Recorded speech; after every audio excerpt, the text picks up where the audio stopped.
Assalamualaikum, salam sejahtera dan salam keluarga Malaysia. Anda bersama saya Aziz Alam dalam Pastikan Sahih edisi Rabu 29 Jun 2022. Keluarga Malaysia diminta untuk merujuk sumber rasmi dari Kementerian Kesihatan Malaysia KKM di laman web www.moh.gov.my atau Pertubuhan Kesihatan Sedunia WHO untuk sebarang maklumat mengenai COVID-19 dan penyakit berjangkit yang lain. Baik, kita mulakan dengan segmen Sahih.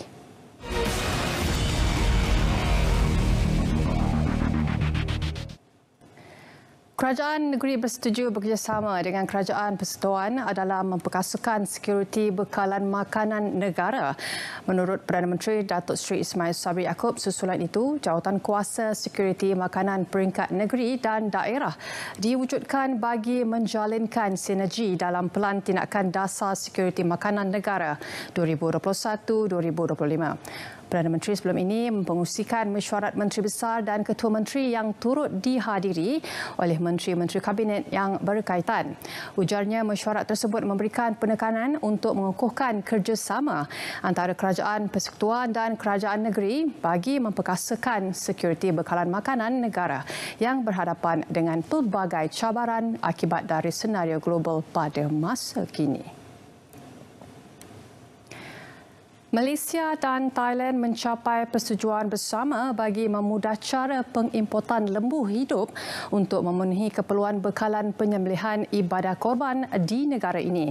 Jabatan Perkhidmatan Veteriner JPV menerusi kenyataannya pada Selasa memaklumkan langkah itu dicapai dengan menambah baik prosedur teknikal pengimportan. JPV menjelaskan perkara itu termasuk tempoh kuarantin di Malaysia disingkatkan kepada 3 hari serta pengimport dan penternak dinasihatkan agar mematuhi syarat kesihatan veteriner yang dipersetujui. Katanya lagi tindakan ini penting bagi membolehkan pegawai perkhidmatan veteriner menjalankan pemantauan dan pemeriksaan dalam memastikan ternakan korban bebas jangkitan penyakit dan karkas atau daging yang diedarkan adalah selamat untuk dimakan. Sebelum ini JPV menggantung import lembu dan kerbau dari Thailand berkuat kuasa 7 Jun 2021 selepas menilai risiko penularan penyakit lumpy skin disease LSD yang dilaporkan di lebih 41 wilayah di Thailand. Seorang lelaki dipercayai pengedar dadah ditangkap di kawasan Sungai Maung, Sarawak pada 23 Mei baru-baru ini. Ketua Jabatan Siasatan Jenayah Narkotik GSJN Sarawak ACP Mustafa Kamal Ghani Abdullah berkata, suspek yang berusia 32 tahun telah ditangkap dalam satu operasi dari jam 6 petang hingga 10 malam. Katanya hasil pemeriksaan ke atas suspek telah menemui pelbagai jenis dadah bernilai RM14,014.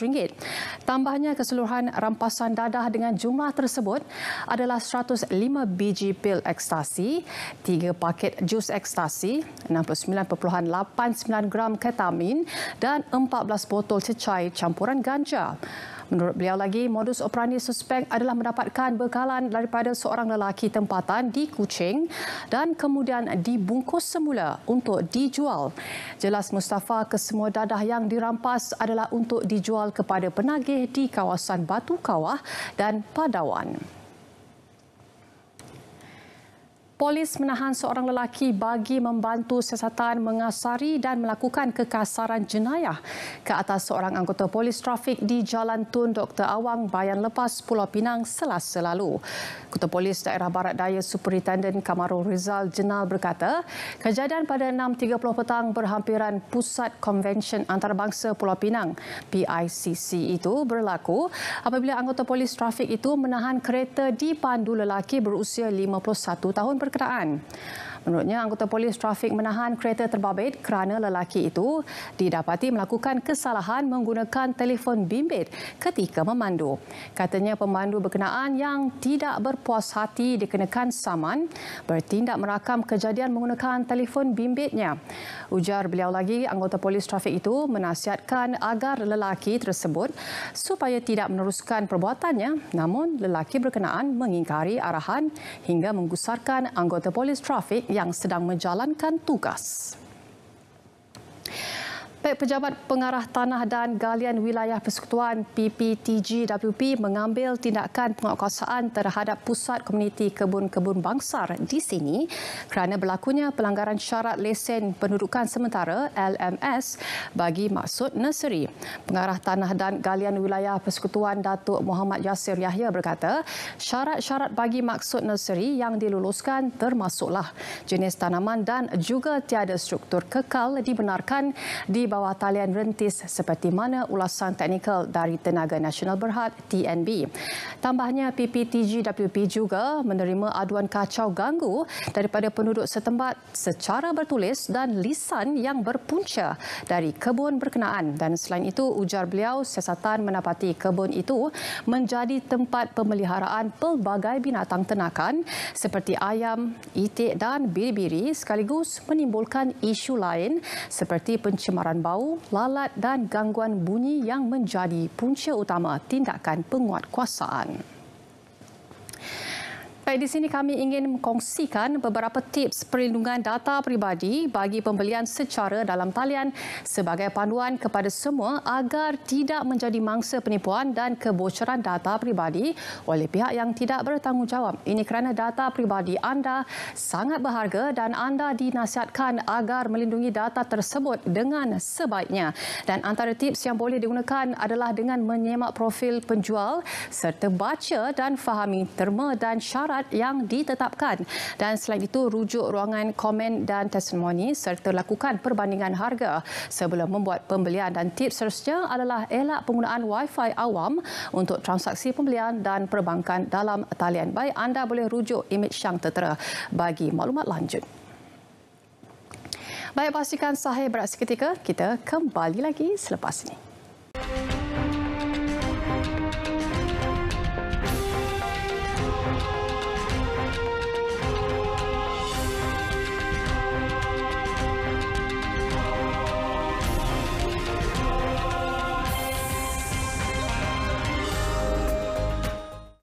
Saksikan secara langsung Majlis Perasmian Penutupan Jelajah Aspirasi Keluarga Malaysia yang akan disempurnakan oleh Yang Amat Berhormat Perdana Menteri Datuk Seri Ismail Sabri bin Yaakob pada 3 Julai 2022 pukul 11 pagi bertempat di Litar Datuk Sagor Pasir Salak Perak di TV1, saluran berita RTM dan rtmclick.rtm.gov.my.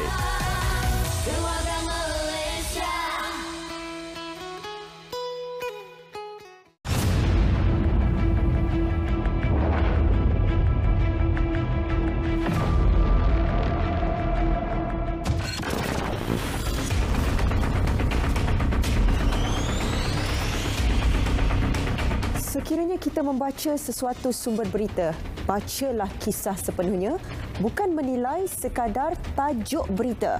Ia mungkin boleh mendorong kita membuat tafsiran yang salah dan juga pastikan sumbernya mempunyai reputasi yang baik dan ingat, kongsi fakta bukan kabar angin.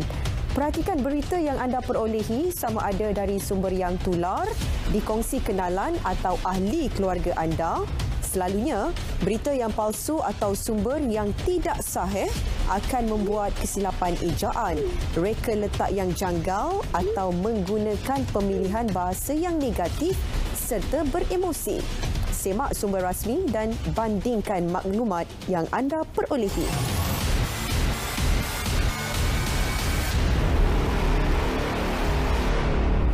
Baik, bertemu kembali dalam Pastikan Sahih. Kita ke segmen semasa.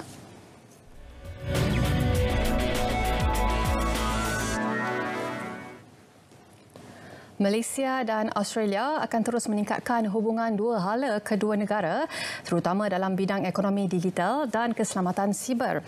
Menurut Menteri Luar Datuk Seri Saifuddin Abdullah, komitmen itu antara yang dipersetujui ketika menerima kunjungan Menteri Luar Negeri Australia Senator Penny Wong di Putrajaya semalam.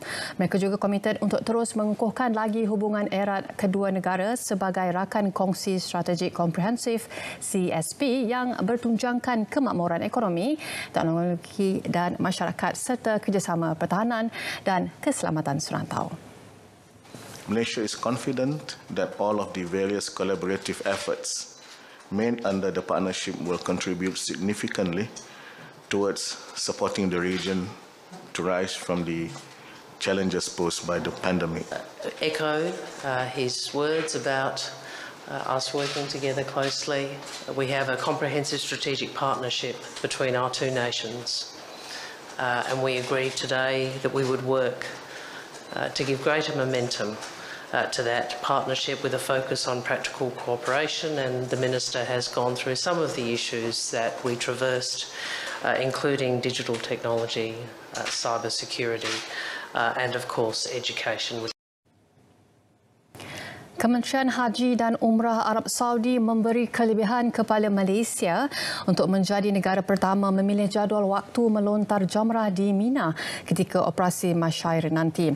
Secara tidak langsung, ia satu kebaikan kepada Malaysia apabila dapat memilih waktu malam bagi mengelak cuaca panas dan musibah akibat kesesakan jemaah. Ketua Rombongan Haji Malaysia, Datuk Seri Syed Salih Syed Abdul Rahman berkata kemudahan baru lain juga adalah jemaah tidak perlu lagi mengutip batu melontar di Muzdalifah, sebaliknya akan disediakan pihak muasasah beberapa hari sebelum bergerak ke Musyair. Itu kita telah memilih untuk pergi melontar pada waktu malam, iaitu pada pukul 8 malam sehinggalah pukul 10 malam, kerana itulah masa cuaca yang agak dingin berbanding dengan keadaan terdedah pada cuaca yang panas. Hampir kesemua program variasi aspirasi keluarga Malaysia AKM berjaya diterbitkan dan disiarkan menerusi platform televisyen, radio dan media baru di Radio Televisyen Malaysia RTM dan sekaligus memenuhi sasaran. Pengarah Pembangunan Strategik Jabatan Penyiaran Malaysia, Abdullah Daud berkata sehingga 30 Mei sebanyak 80% atau 8 dari 10 program baru berjaya diterbitkan dan disiarkan menerusi platform televisyen, radio dan media baru. Katanya ia melibatkan perancangan penerbitan dan penyiaran kandungan yang membawa konsep keluarga Malaysia bagi tempoh 6 bulan pertama tahun 2022. Tambahnya lagi, perkara itu merupakan usaha yang dilaksanakan oleh Jabatan Penyiaran Malaysia dalam strategi memperkasa penyiaran komunikasi strategik bagi mendukung aspirasi keluarga Malaysia. Antara program yang berjaya dilaksanakan ialah Jelajah Aspirasi Keluarga Malaysia AKM. Baik, tiket bagi Train Express Khas Keluarga Malaysia EKKM bagi perjalanan dari KL Sentral ke Tumpat yang bermula 8 Julai depan sempena sambutan Hari Raya Aidiladha telah habis dijual. Menurut Pengurus Perkhidmatan Jabatan Antarabandar Keretapi Tanah Melayu Berhad KTMB, Siti Harina Ayu Ali Akbar, sempena sambutan Aidiladha pada tahun ini, KTMB sekali lagi memperkenal EKKM ke Pantai Timur berikutan sambutan yang menggalakkan daripada pengguna yang pulang ke kampung menggunakan perkhidmatan tersebut semasa perayaan Hari Raya Aidilfitri lalu. Perjalanan tiket-tiket ni daripada 8 Julai telah habis pun dijual. Namun train yang daripada Tumpat ke Kuala Lumpur pada 12 Julai masih banyak lagi. Jadi rancang perjalanan balik anda ke bandaraya dengan melayari kita punya tiket online ataupun boleh ke kaunter untuk mendapatkan tiket-tiket anda. Keperluan untuk memastikan hak pengguna syarikat penerbangan ditingkatkan bagi memelihara kesejahteraan mereka dalam memastikan kepentingan rakyat sentiasa dilindungi amat kritikal, kata Menteri Pengangkutan Datuk Seri Dr. Wee Ka Siong. Beliau menambah usaha sedemikian di tengah-tengah cabaran yang dibawa oleh pandemik memerlukan kerjasama dan penlibatan yang meluas untuk memajukan industri penerbangan di peringkat tempatan dan juga global. We need to hear more exchanges between government, authorities and regulators in ensuring a greater balance between the protection of consumers and industrial competitiveness and how best to achieve this considering different economic, commercial and social factors. On the part of industrial players and policymakers, it is important that constant revisions and updates are made to legislation and other specific regulations governing consumer rights while maintaining competitiveness within the industry.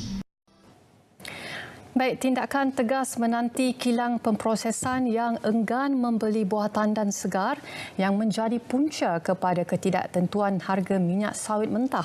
Perbuatan itu bukan setakat menjejaskan stok sedia ada, malah turut memberi kesan negatif kepada pekebun kecil. Timbalan Menteri Perusahaan Perdagangan dan Komoditi Datuk Seri Wee Jack Seng berkata aduan diterima mengenai isu tersebut dan tindakan segera akan diambil. Menurut beliau, kerajaan akan memantau isu ini bagi menstabilkan semula harga minyak sawit kerana ia merupakan pendapatan negara dan juga pekebun kecil. Kita tahu bahawa buah ni kita tidak boleh lepas pergi 2-3 hari. 2-3 hari dah rosak. Maknanya dia akan menjejaskan rosakan buah, pendapatan mungkin pekebun kecil akan terkesan. Mereka harus beli this buah PTS ni. Dia tak boleh biar gitu saja. Kami akan ambil tindakan yang sewajarnya. Rasionalisasi subsidi wajar dilaksana bagi memastikan hanya yang layak menikmati bantuan tersebut. Usaha itu juga bagi memastikan kerajaan tidak menanggung jumlah subsidi besar dalam tempoh jangka masa panjang. Menurut penganalisis ekonomi Universiti Kuala Lumpur Business School, Profesor Madya Dr. Aimi Zul Hazmi Abdul Rashid, peruntukan subsidi yang tinggi boleh menyebabkan kadar hutang turut meningkat dan memberi implikasi kewangan pada masa akan datang. Perbelanjaan kerajaan perlu diseimbangkan antara keperluan rakyat dan pembangunan negara, dan formula mesti dicari untuk mengelakkan subsidi seperti sekarang berterusan dibelanjakan. Ya, ini dapat mengelakkan pembaziran dan ketirisan seperti penyalahgunaan dan penyelundupan subsidi. Kementerian Perdagangan Dalam Negeri dan Hal Ehwal Pengguna KPDN HEP merampas sebanyak 17 unit alat teknologi penstriman beserta dokumen yang berkaitan yang disyaki mengandungi karya hak cipta yang diadukan dengan nilai rampasan keseluruhan dianggarkan berjumlah RM6,800. Kesemua rampasan tersebut hasil dari sebuan ke atas 3 premis berasingan yang terletak di dalam sebuah pusat beli belah di Petaling Jaya. KPDN HEP melalui satu kenyataan berkata serbuan bermula pada pukul 12.30 hari dengan kekuatan 12 anggota penguat kuasa KPDN HEP Putrajaya dan dilakukan hasil daripada maklumat pemilik hak cipta serta risikan awal yang telah dilakukan. Pasukan serbuan telah bertindak menahan 2 orang lelaki, seorang warga tempatan dan seorang lagi bukan warga negara berumur lingkungan 30-an untuk siasatan lanjut dan kerana disyaki melakukan kesalahan di bawah Seksyen 43AA Akta Hak Cipta 1987 iaitu melakukan pelanggaran hak cipta dalam apa-apa karya dengan menjual suatu teknologi penstriman. Baik, Suruhanjaya Persaingan Malaysia MICC menerusi pasukan khas sedang menilai laporan penyiasatan mengenai dakwaan kartel dalam industri ayam. Sekiranya terdapat bukti kartel, keputusan cadangan bawah Seksyen 36 Akta Persaingan 2010 akan dikeluarkan terhadap pihak berkenaan. Namun, jika tiada bukti menunjukkan unsur-unsur pelanggaran, MICC akan menutup penyiasatan selaras Seksyen 16 Akta sama. MICC melalui satu kenyataan memaklumkan pengerusinya Datuk Seri Muhammad Nishamuddin Mat Yunus dan 8 anggota MICC bersidang baru-baru ini untuk pembendangan laporan penyiasatan oleh pasukan khas berkenaan. Patuh yang dilaksanakan bagi membantras ketidakpatuhan SOP pencegahan COVID-19 di peringkat nasional secara bersepadu dan besar-besaran ditamatkan Sabtu lalu setelah setahun digerakkan. Penamatan selari dengan situasi negara yang ketika ini berada pada fasa peralihan ke endemik. Walau bagaimanapun, pihak PDRM akan terus bekerjasama dengan pihak Kementerian Kesihatan Malaysia bagi tujuan penguatkuasaan SOP dan protokol peralihan endemik menggunakan kuasa perundangan sedia ada di bawah Akta Polis 1967 dengan pendekatan yang diberikan lebih kepada advokasi kepada rakyat berkaitan fasa peralihan endemik ini. Seterusnya, sejumlah 16 syarikat dan 6 buah kilang berjaya menjimatkan RM26.2 juta nilai penggunaan tenaga setahun sejak 2018. Ia menerusi program kecekapan tenaga Malaysia dan projek aplikasi solar termal di bawah inisiatif Pertubuhan Pembangunan Perindustrian Bangsa-Bangsa Bersatu. Pelaksanaan langkah kecekapan dan pemasangan sistem solar termal selama setahun itu berjaya mengurangkan pelepasan gas rumah hijau GHG sepanjang hayat kepada 995,554 tan.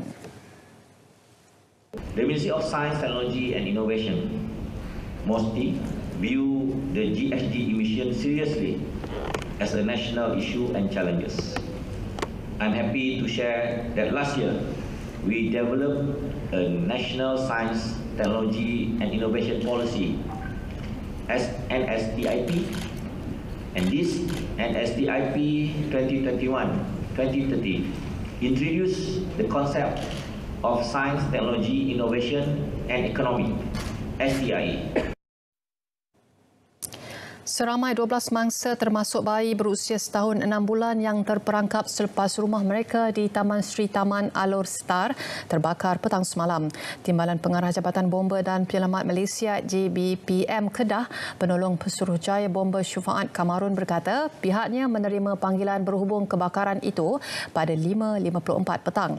Menurutnya, pasukan bomba dari Balai Bomba dan Penyelamat BBP Alor Star dan Jalan Raja telah ke lokasi kejadian dan tiba tidak lama kemudian. Katanya berdasarkan maklumat terdapat 18 orang terdiri daripada 3 dewasa berusia antara 20 hingga 58 tahun dan 15 kanak-kanak serta bayi berusia antara setahun 6 bulan hingga 12 tahun berada dalam rumah tersebut.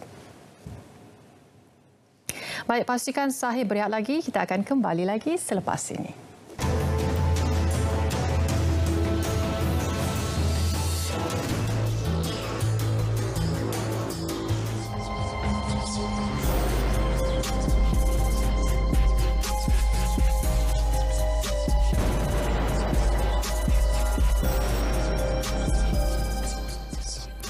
Semua individu berisiko mengalami masalah kesihatan mental termasuk kemurungan. Saya, anda, kita tidak terkecuali. Apatah lagi dalam keadaan stres yang melampau dan berjauhan dengan keluarga. Ingat, sekiranya kemurungan ini tidak dirawat dengan baik, ianya boleh mengundang kemudaratan termasuk tingkah laku bunuh diri. Ambil peduli, kita mampu mengubahnya.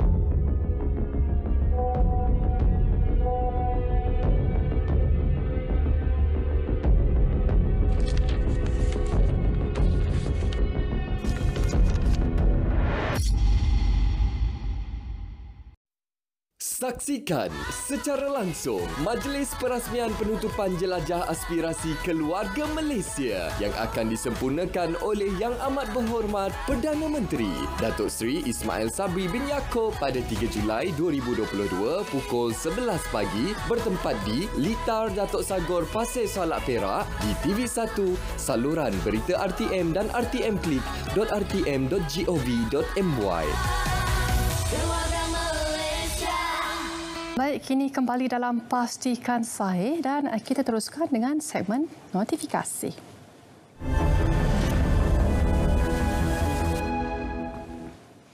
Pencarian bintang kecil 2022 akan diteruskan lagi dan kali ini uji bakat akan berlangsung pada 1 hingga 3 Julai 2022 bertempat di Litar Datuk Sagor Pasir Salak Perak. Dan jadi kepada adik-adik di luar sana, jangan lepaskan peluang untuk sertai uji bakat bintang kecil 2022 bermula dari jam 9 pagi hingga 6 petang dan syarat-syarat penyertaan termasuklah peserta haruslah berumur 8 hingga 11 tahun, peserta dikendaki untuk menyampaikan sebuah lagu dan pemilihan jenis lagu adalah bebas.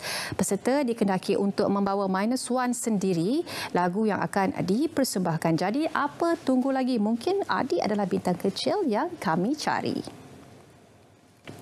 Baik, bersama-sama kita hadir dan memeriahkan program Jelajah Aspirasi Keluarga Malaysia Negeri Perak seperti ketetapan berikut. Tempatnya adalah di Lita Datuk Sagur Pasir Salak, Perak, Darul Ridwan. Tarikhnya adalah pada 1 hingga 3 Julai 2022, Jumaat hingga Ahad. Tinggal 2 hari sahaja lagi. Masanya adalah dari 9 pagi hingga 6 petang. Terdapat pelbagai program, antaranya kaunter perkhidmatan pelbagai kementerian dan juga agensi terus dibawakan kepada rakyat dan turut diadakan program Karnival Kerjaya Jamin Kerja Keluarga Malaysia, Jualan Keluarga Malaysia dan pelbagai gerai usahawan. Amalkan SOP terkini fasa peralihan ke endemik. Dan untuk maklumat lanjut, sila layari media sosial rasmi Keluarga Malaysia. Baik, pertandingan kuis ASEAN peringkat kebangsaan 2022 bakal berakhir dalam masa 2 hari sahaja lagi. Adakah anda sudah sertai? Dan jika belum, jom daftar dan sertai sekarang. Pastikan anda tidak terlepas untuk memenangi hadiah tunai berjumlah RM19,000 trofi berserta sijil penyertaan. Baik, ramai menjadi mangsa penipuan kerana memuat turun aplikasi daripada URL yang dihantar melalui SMS ataupun WhatsApp. Jangan terpedaya. Amalkan konsep STAR. Huruf S yang pertama adalah stop ataupun berhenti. Jangan tekan sebarang pautan atau dedahkan maklumat melalui panggilan telefon atau secara dalam talian. Manakala huruf T pula adalah fikir. Fikir sebelum anda menekan. Fikirkan sama ada maklumat yang dikongsi sekadar indah kabar dari rupa. Huruf A pula bermaksud lapor ataupun act, iaitu laporkan kepada polis dan sertai maklumat yang ada untuk siasatan laut. Lanjut, manakala yang terakhir, huruf R bermaksud respon, iaitu mengeluarkan kepada keluarga dan kenalan supaya mereka mempunyai maklumat tentang modus operandi terkini. Baik, sekian sahaja daripada saya untuk hari ini. Kita bertemu lagi esok jam 3.30 petang di saluran berita RTM My Preview 1, 2, 3. Dengan itu, salam Keluarga Malaysia dan insya-Allah kita jumpa lagi.